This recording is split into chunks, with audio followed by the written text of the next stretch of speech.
Be me just a regular guy working a decent office job in a department that actually functions. For years, it was a smooth operation. Our team was the engine of our section of the company. If something needed to be done right and on time, it came to us. It wasn't a boys' club, but the core of the team, the senior guys who handled the heavy lifting, were all men. Not by design, it just happened that way. People were hired for being good at their job. Nothing else mattered. The atmosphere was professional. We didn't talk about our personal lives much, but there was a deep current of mutual respect. You knew the guy next to you was competent, and he knew the same about you. We had Dave, the oldest guy on the team. He was a walking institution. Been with the company since the dark ages, knew every system, every client, every shortcut. Dave was the calm center of any storm. When everything was on fire, he'd just sip his coffee and solve the problem, line by line. All he ever talked about was his grandkids and the big cross-country RV trip he was planning with them for the summer. Then there was Kevin, a younger dude, maybe in his late 20s, smart, hardworking, and about to get married. He was saving every penny for a proper honeymoon, some island paradise he and his fiancée had been dreaming about. The rest of us were just the backbone, guys who came in, did a solid 8 hours of complex work, and went home. Our boss was fine, a typical middle manager. He knew enough not to mess with our workflow because we produced results, and our results made him look good. His main skill was staying out of the way and approving paperwork. Everything was stable, predictable, efficient. Then the email landed in everyone's inbox. Corporate was restructuring some administrative roles. Our old HR rep, a perfectly reasonable lady who just handled payroll and benefits, was retiring. Her replacement was a new hire from outside the company. Her name was Heather. The first time I saw her, I felt a weird chill. She had that specific forced bright smile that doesn't reach the eyes. She walked through the office like she was a colonial governor inspecting a troublesome outpost. Her eyes scanned everything, not with curiosity, but with judgment. The first week was quiet. She was observing. The second week, the small changes started. An all-staff memo announced a new mandatory policy. All employees must include their preferred pronouns in their email signatures. A few people grumbled, but whatever. It's a dumb, easy thing to do. We did it. But it was a sign of things to come. Next, the posters went up in the break room, pastel-colored infographics with corporate-approved slogans about diversity and inclusion. One of them had a cartoon drawing of a woman in a superhero cape standing on a mountain of defeated-looking men in suits. The text said, "The future is inclusive." We all knew what it meant. Dave saw it and just shook his head, pouring his coffee without a word. Then came the mandatory sensitivity and awareness workshops. Once a month, for 2 hours, the entire department had to sit in the big conference room while Heather gave a presentation. It wasn't about being professional or respectful. We already were. It was about deconstructing our problematic workplace culture. She talked a lot about unconscious bias and systemic issues. Her presentations were full of vague accusations. She'd put up a slide about toxic masculinity, and then just stare at the men in the room, letting the silence hang. She never named names, but her implications were crystal clear. According to her, our efficiency was a product of an aggressive, male-coded work environment. Our camaraderie was a non-inclusive social structure. Our quiet professionalism was emotional suppression. We just sat there, taking it. What else could we do? Argue with HR? That's a career death sentence. We'd just sit in the back, sharing tired glances while she talked. The boss would sit at the front, nodding enthusiastically at everything she said. The atmosphere in the office began to change. It became tense. People were afraid to joke around. The easy rapport we had was dissolving, replaced by a kind of wary silence. You could feel people measuring their words, afraid of saying something that could be misinterpreted. A few months of this went by. The productivity of the department, for the first time in years, started to dip slightly. People were less willing to collaborate, to go the extra mile. They just wanted to get their individual tasks done and get out. The place was becoming miserable. But we soldiered on. We had bills to pay. Then came the time of year when everyone puts in their summer vacation requests. This was a sacred ritual. Our work was cyclical, with a relatively quiet period over the summer. For years, the system was simple. You put in your request well in advance, the boss checks the calendar to make sure there's enough coverage and approves it. It always worked. No drama, no issues. Dave put in his request first. A full 3 weeks for that RV trip he'd been planning for what felt like a decade. He had the seniority and the vacation days to cover it twice over. Kevin put in his 2 weeks for his honeymoon. He'd already put the deposits down. Everything was booked. I put in for my week, just a simple plan to go camping and disconnect from everything. The other guys on the team did the same, staggering their requests as usual so the office wouldn't be a ghost town. The requests went into the system, forwarded to our boss for the first level approval, and then to HR for the final sign-off. Normally, we'd get the confirmation back in a day or two. A week went by. Silence. Kevin started getting nervous. He asked the boss if there was a problem. The boss got all shifty, wouldn't make eye contact. He just muttered something about how HR was reviewing the vacation policy and that we should all be patient. Another week crawled by. Still nothing. The tension was getting thick. Dave wasn't his usual calm self.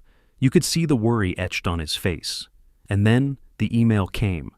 It wasn't an individual response. It was a mass email sent from Heather, addressed to every single man on our team. The subject line was, "Update on summer leave allocations." My stomach dropped before I even opened it. The email was a masterpiece of corporate doublespeak. It started with a bunch of fluff about the company's commitment to equity and creating a balanced workplace. Then it got to the point. It stated that after a comprehensive review, HR had identified a historical imbalance in the approval of summer vacation time. It said that, statistically, male employees had disproportionately taken their leave during the peak desirable months of July and August. This, the email explained, had placed an unfair burden on our female colleagues and perpetuated a cycle of privilege. I had to read that line 3 times to believe it. We were privileged because we took vacation time that we had earned. The final paragraph was the kill shot. In order to rectify this systemic issue and foster a more equitable environment, the company will be prioritizing summer leave requests from our female staff this year. As a result, all vacation requests submitted by male employees for the period between July 1st and August 31st have been denied. It then said, we were welcome to reapply for vacation time in the off-peak season, starting in late September. The email ended with a cheerful, "Thank you for your understanding and your commitment to building a better, more inclusive workplace." For a solid minute, there was dead silence in the office, just the quiet hum of computers. Then I heard a low, strangled noise. I looked over at Kevin's desk. He was just staring at his screen, his face completely white. He was supposed to get married in 3 weeks. His honeymoon was booked and paid for. Then Dave slowly stood up. He was holding a printed copy of the email. His hands were shaking, not with weakness, but with pure, unadulterated rage. The spell was broken. The office erupted. It wasn't loud shouting, but a wave of angry, disbelieving murmurs. Guys were getting up, walking to each other's desks, showing each other the email as if to confirm they weren't all having the same nightmare. We decided to go to the boss, all of us. We filed into his glass-walled office. He looked up and saw our faces and immediately shrunk in his chair. Dave acted as the spokesman. He didn't raise his voice. He was eerily calm. He put the email down on the desk and asked the boss to explain. The boss couldn't even look at us. He just stammered and fidgeted with a pen. He said it was a new corporate policy, that it came from HR, that his hands were tied. We pressed him. We told him it was insane, that it was discriminatory. Kevin explained, his voice cracking, that his non-refundable honeymoon was on the line. Dave talked about the promise he made to his grandkids. The boss just kept repeating the same lines. "It's out of my hands. I can't override HR. We have to follow the new guidelines." He was a coward, a complete spineless jellyfish. He wasn't a manager. He was a human shield for corporate. He betrayed us. He saw this injustice coming and did nothing to stop it because he was afraid of a fight. We realized talking to him was a waste of time. There was only one person responsible for this. A few of us decided we had to talk to Heather directly, me, Dave, and Kevin, a delegation of the damned. We walked over to the HR department on the other side of the building. We didn't have an appointment. We didn't care. Her assistant tried to stop us, but we walked right past her. Heather was sitting at her desk, typing on her laptop. She looked up as we entered, and that same smug, self-satisfied smile spread across her face. She knew we were coming. She had been waiting for it. "Gentlemen," she said, her voice dripping with condescension. "How can I help you?" Dave, ever the professional, started to lay out our case calmly and logically. He talked about the established procedures, about seniority, about the operational impact this would have. Heather let him finish, her smile never wavering. Then she leaned back in her chair, steepled her fingers, and gave us a little lecture. She said she understood that it can be uncomfortable when privileges you've long enjoyed are finally being questioned. She used the word privilege about 5 times in the first minute. Kevin, unable to hold back anymore, stepped forward. He told her about his wedding, his honeymoon. He practically begged her. He asked if an exception could be made, just this once. Heather's expression hardened slightly. She told Kevin that personal plans, while important, could not be allowed to stand in the way of systemic progress.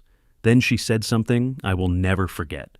She looked him right in the eye and said that perhaps this was an opportunity for him and his fiancée to re-examine their attachment to traditional, patriarchal institutions like marriage. Kevin looked like he'd been slapped. He just shut down completely, took a step back, and didn't say another word. My own anger, which had been simmering, started to boil. I tried a different angle. I talked about the workflow.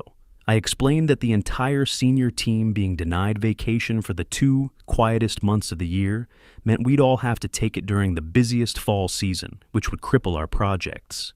I was trying to appeal to logic, to business sense. Heather just waved a dismissive hand. She said the company was confident that our female colleagues were more than capable of stepping up and handling the workload. She said it would be a valuable growth opportunity for them. She was framing this as if she was doing them a favor, while simultaneously implying that we were the only thing holding them back. The final nail in the coffin was when Dave made his last appeal. He spoke about his decades of loyalty to the company. He talked about how he had given his entire career to this place, trained dozens of employees, worked countless hours of unpaid overtime to get projects over the line. He asked if that loyalty meant anything. Heather's smile returned, wider and more poisonous than ever. She told him that loyalty is a complex concept and that sometimes long-term employees can become resistant to necessary change. She said his perspective was understandable, but came from a place of entitlement. She was calling this man, this legend of the company, entitled. For wanting to take a vacation, he had earned 10 times over to see his family. That was it. We were done. There was no reasoning with this person. She wasn't an HR manager. She was a zealot, an ideologue with a little bit of power, and she was going to use it to punish people for sins she had invented in her own head. We didn't say another word. We just turned around and walked out of her office. The walk back to our department was the longest walk of my life. We were defeated, humiliated, powerless. We had followed the rules, worked hard, been loyal, and in return, the system had been turned against us for reasons that had nothing to do with our performance or our character. We were being punished simply for being men. When we got back, everyone was looking at us, waiting for news. Just seeing our faces was enough. The last glimmer of hope in the room died. The rest of the day was a blur. Nobody got any work done. The office was a tomb. The sound of typing was replaced by a heavy, suffocating silence. That evening, we all went to a local bar after work. Not just our team, but guys from other departments who had been hit with the same email. The mood was bleak. People were talking about quitting, about finding new jobs. But we all knew it wasn't that simple. Most of us had families, mortgages. You can't just walk away. We felt trapped, backed into a corner by a system that seemed rigged against us. We complained for an hour. We vented our fury. But it didn't change anything. We were still powerless. Then, sitting in the corner of the booth, nursing a single beer, I was watching Dave. He looked 100 years old, completely broken. He was talking about how he was going to tell his grandkids that the trip was off. Seeing him like that, something inside me just snapped. The despair turned into a cold, hard resolve. I leaned forward into the middle of the table. Everyone went quiet. I told them that fighting them on their terms was a losing game. HR holds all the cards. Logic doesn't work. Appeals to decency don't work. They had weaponized the rules against us. So, I said, we should do the same. I laid out a simple idea. They see us as just a faceless group, a demographic. They don't see us as individuals. They think they can just remove us from the equation without any consequences. We should show them what the consequences look like when the entire male workforce of a key department simply vanishes. I told them we shouldn't quit. We shouldn't even protest. We should follow the company's own policies to the absolute letter. The employee handbook was very clear about sick leave. It said that if an employee is feeling unwell, especially due to work-related stress or burnout, they are entitled and encouraged to take time off to recover. All it required was a note from a doctor or a licensed therapist. In the age of telehealth, getting a note for acute professional burnout was incredibly easy. My proposal was this. On the first day that the majority of our vacations were supposed to start, every single one of us would call in sick. Not with a cold, not with the flu. We would all use the exact same language. We were suffering from a hostile work environment that had led to severe stress and burnout. We would be taking sick leave, effective immediately, on the advice of a medical professional. We would use their own HR buzzwords against them. We would turn their weapon back on them. There was a moment of silence as everyone let the idea sink in. Then, a slow smile spread across Kevin's face. Then, another guy started to nod. A spark of hope, of defiance entered the room. For the first time all day, the despair started to lift. We weren't powerless anymore. We had a plan that was perfectly legal, perfectly within company policy, and utterly devastating. We were going to show them what privilege really looked like. It looked like an empty office and a department in flames. The plan was set. It was simple, elegant, and had a beautiful symmetry to it. We spent the next couple of weeks in a state of quiet, tense preparation. A group of us found a telehealth service that specialized in mental health and workplace stress. One by one, we each had a short video call with a therapist. We didn't have to lie. We just told them the truth. We described the mandatory workshops, the constant low-level accusations, the feeling of walking on eggshells. We explained the vacation situation, how personal and important plans were dismissed out of hand for purely ideological reasons. We described the feeling of being completely powerless and targeted by our own HR department. Every single one of us was diagnosed with the same thing: acute anxiety and professional burnout, directly attributable to a hostile work environment. The therapists were more than happy to write letters recommending immediate time off to recover. We had our ammunition, all perfectly documented and legitimate. The atmosphere in the office during those weeks was surreal. Outwardly, nothing had changed. We all came in and did our jobs. But underneath, there was a secret humming, a shared understanding that bound us all together. We communicated with nods and subtle glances.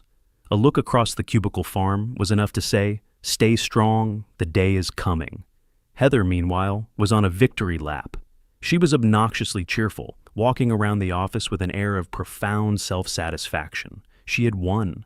She had taken on the patriarchy in our little department and put it in its place.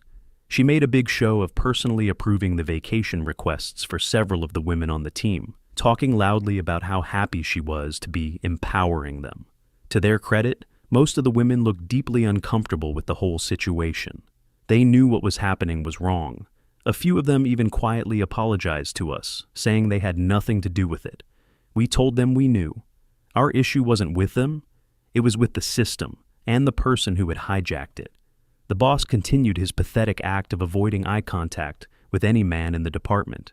He knew he had failed us, and his guilt was so obvious it was almost pitiable. Almost. The final week felt like the slow climb of a roller coaster. On Friday afternoon, we all left the office at 5 p.m. on the dot. We didn't say anything special to each other, just the usual, "have a good weekend." But we all knew. When we walked out that door, we wouldn't be back for a while. I spent that weekend feeling a strange mix of terror and exhilaration. What if someone broke? What if the plan failed? But deep down, I trusted the guys. We had been pushed too far. This was about more than a vacation now. It was about dignity. Monday morning came, the designated D-Day. I woke up early. I had my email pre-written. My therapist's note was attached. At exactly 8 a.m., I hit send. The subject line was, "Sick leave, my name." The body of the email was short and professional, stating that, on the advice of a medical professional, I was taking immediate leave to recover from work-related burnout caused by a hostile environment. I specified that I would be unreachable for the foreseeable future to focus on my recovery. As soon as I sent it, I turned my work phone off and put it in a drawer. It was an incredible feeling. A weight I didn't even realize I was carrying had been lifted. I knew that, at that exact moment, across the city, a dozen other men were doing the exact same thing, a digital, silent, coordinated act of defiance. The first couple of hours were quiet. Then, around 10:30 a.m., my personal phone started buzzing. It was the boss. I let it go to voicemail. He called again 2 minutes later. I ignored it. Then a text message came through. "I need you to call me ASAP, emergency." I ignored that too. A friend of mine, a woman from a different department who knew what was going on, was giving me updates. She said our section of the office was a morgue. All our desks were empty. The few junior women who had come in were just sitting there, looking stunned. The boss, she said, was pacing back and forth in his office, his face pale, frantically making phone calls. Heather had apparently marched into our department around 9:30 a.m., expecting to gloat over our defeated faces. When she saw the empty desks, her smug smile vanished. At first, she was just confused. Then, as the reality dawned on her, the confusion turned to rage. My friend said she heard Heather shouting at our boss in his office. She was accusing us of an illegal strike and a coordinated misogynistic attack. She was demanding that he order us all back to work immediately. The problem was, he couldn't. We weren't on strike. We were on documented, medically approved sick leave. There was nothing they could legally do. By noon, the chaos was escalating. Critical project deadlines were, that day. Clients were calling, and no one was there to answer their questions. The junior employees didn't have the experience or the security clearance to handle the work. The entire workflow of the department, the engine of the company, had seized. Heather's brilliant plan of having our empowered female colleagues pick up the slack had a tiny flaw. She hadn't considered that the work required years of specialized knowledge that we possessed. She had viewed us not as assets, but as obstacles. She thought we were interchangeable. She was learning, in the most brutal way possible, that she was wrong. Around 1 p.m., the big boss arrived, the regional director. This was a man none of us ever saw. He was a C-suite guy from corporate headquarters who only showed up if the building was on fire or if profits were taking a nosedive. Today, it was both. My friend texted me that the director walked straight into our department, took one look at the sea of empty chairs, and his face turned to stone. He didn't say a word. He just went into our boss's office and closed the door. Heather apparently tried to follow him in, but he held up a hand and shut the door in her face. She was left standing in the hallway, fuming. Her power was evaporating before her eyes. The meeting with our boss apparently lasted for about 20 minutes. When the door opened, our boss came out looking like he had just seen a ghost. The director followed, his expression grim. He told Heather to come with him to the main conference room. Now. The director was a man of action. He wasn't interested in ideologies. He was interested in results. And right now, the results were a catastrophe. An hour later, my personal phone rang again. This time, it was a number I didn't recognize. I decided to answer. It was the regional director. His voice was calm, deep, and held an unmistakable note of authority. He wasn't calling to threaten or accuse. He just said he wanted to understand what was going on. He said he had organized a conference call and was inviting me, Dave, Kevin, and a few of the other senior guys to join. He assured us it was just a conversation, not a disciplinary hearing. We quickly texted each other and agreed. We would all join the call. This was our moment. When we all dialed in, the director was the only other person on the line. Heather and our boss were not included. He got straight to the point. "I've seen the emails. I've heard one side of the story," he said. "Now I want to hear yours." Dave became our spokesman. In the calm, measured tone that we all respected, he laid out the facts. He didn't complain or whine. He simply presented a timeline of events. He talked about the functional, professional culture our department had for years. He described the changes that came with the new HR manager, the mandatory sessions, the accusatory tone, the general decline in morale. Then he got to the vacation policy. He explained how the long-standing fare system was thrown out. He told the director about Kevin's honeymoon, his own family trip, and how these personal significant life events were dismissed with insulting ideological jargon. He recounted the meeting in Heather's office, where she had called him entitled and told Kevin to rethink the patriarchal institution of marriage. Finally, he explained our decision. He said that we had all begun to suffer from genuine stress and burnout, that the company's own HR department had created a work environment that felt hostile and discriminatory. So, following company policy and the advice of medical professionals, we had taken the necessary leave to protect our health. He finished by saying that we were all loyal, long-term employees who had never had a single issue before this. When Dave was done, there was a long silence on the line. The director let it all sink in. Finally, he spoke. "Thank you for being candid," he said. "What you've described is a complete failure of management, a complete and utter failure." He told us he had been unaware of the policy change and the workshops. He said that the company hires people to do a job, and as long as they do it well, nothing else should matter. He said that what had happened was not only unprofessional, but unacceptable. He then made a series of promises. He said the vacation policy would be immediately reverted to the old system. All our denied vacation requests were approved, effective immediately. Furthermore, as an apology from the company for the stress and disrespect we had been shown, every man on our team would be given an additional week of paid vacation. We were stunned into silence. He then said, "I need my best team back online. I trust I'll see you all back in the office after your well-deserved time off." We all agreed. He thanked us for our time and ended the call. We had won. It was a total, unconditional victory. The next day, an email went out to the entire company from the regional director. It was vague, but the message was clear. It announced an immediate restructuring of the HR department to better align with our core business objectives. It also announced that our department manager was stepping down from his leadership role to pursue other opportunities within the company. We all knew what that meant. My friend, the one giving me updates, described the scene. Heather was called into a meeting with the director and a corporate lawyer. 10 minutes later, she came out, stone-faced, followed by security. They escorted her to her desk, watched her pack her personal belongings into a small cardboard box, and then walked her out of the building for good. Her reign was over. The public humiliation was absolute. Our old boss was demoted to a junior role in a department where he couldn't do any damage. His career was effectively over.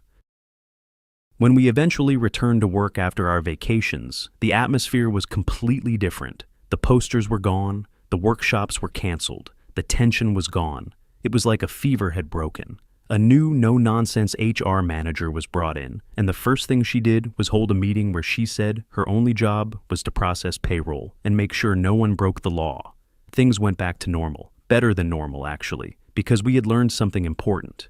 We had learned that we weren't powerless. We learned that when a small group of guys sticks together, stands up for each other, and acts with intelligence and solidarity, they can push back against a system that tries to crush them. A few weeks later, I got a message on my phone. It was a picture from Dave. He was standing in front of a massive redwood tree, his RV in the background, with his 2 grandkids on his shoulders. All 3 of them had huge, happy smiles. The caption just said, "Couldn't have done it without you guys, thank you." And I sat there looking at that picture and smiled. We didn't start the fight, but we sure as hell finished it.